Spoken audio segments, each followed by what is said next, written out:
So we've looked at framing in its most basic form and the all-important rule of thirds. But composition, I think, involves a lot more than just where you put the items in the scene within those four sides of your frame. Composition is how you draw the audience's attention into the most important parts of the scene. We've got a shot here with Isabel looking out over Sydney Harbour. Now what you'll see from the GoPro is everything's super sharp and it's infinite depth of field. What I'm doing on the C100 here is I'm shooting at f/16, so still quite a deep depth of field. What you can see is that the boat's in the back of shot, there's a ferry passing by there, you can see items on the right of frame, and they may or may not be relevant to what we're trying to show. I want to focus the audience's attention on our lead character here. So what I can do is open up my depth of field all the way to f2.8.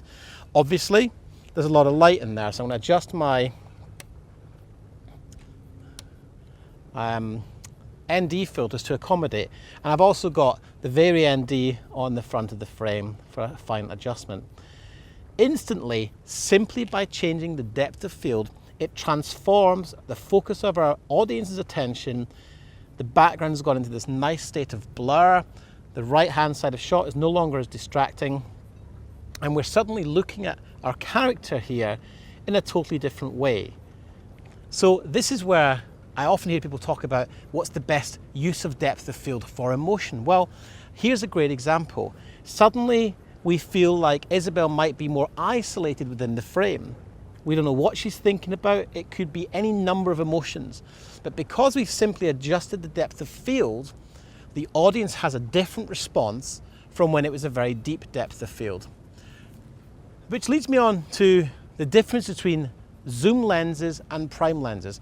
You'll notice I'm still working here on 17-55. Now, there is an argument that says that prime lenses are higher quality, which is quite correct. But what you sacrifice with higher quality prime lenses is efficiency in time.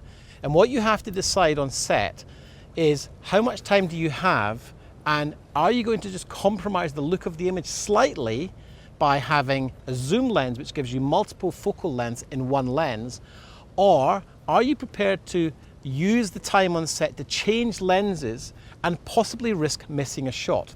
That is only a decision you can make when you're on set. I want to just go back to this whole zoom lenses versus prime lenses argument. I'm a massive fan of prime lenses. I have 11 prime lenses in my kit and 2 zooms. I would say that 75% of the time I use my 2 zoom lenses, and when I have a controlled environment with a crew, I use my primes. But that's not to say that you can't balance with both. My go-to lenses just now are the 17-55 and the 70-200, but I do have a number of primes that I would bring out with me, particularly when traveling, to give myself a little bit of an option. So what I want to do now is show you some comparisons between the focal length on this lens and using an equivalent prime.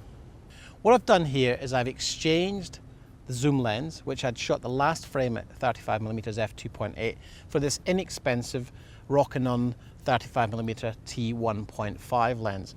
So what I've done is I've set the shot up exactly the same. We are at the same focal length, the same focus, and we're currently at f2.8. Now when we look at these images side by side, I prefer the look of the prime lens over the zoom, but it is subtle. I think the prime lens has better contrast, and the other huge advantage is that zoom lenses tend to be slower. So while f2.8 is a great aperture stop for a mid-range zoom, the prime lens here will open up to f2. If we do that, we can just adjust the exposure. There's the shot at f2. Then we can go to f or t1.5. And what you end up with is even more blurred out of focus areas. And that, in this situation, can look very, very beautiful and very, very filmic.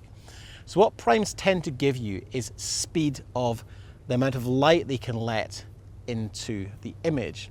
But don't confuse that with speed of working, because when you're working with prime lenses, it will slow you down. Now, I've done documentaries where I've actually worked only with prime lenses, so I'm not saying it can't be done, but what you find if you're doing run and gun, BTS, anything that involves a lot of quick working in confined spaces, then absolutely using zoom lenses will give you a massive advantage. But if you want to start looking at investing in primes, these are a great option, very affordable, and give a very, very beautiful looking image.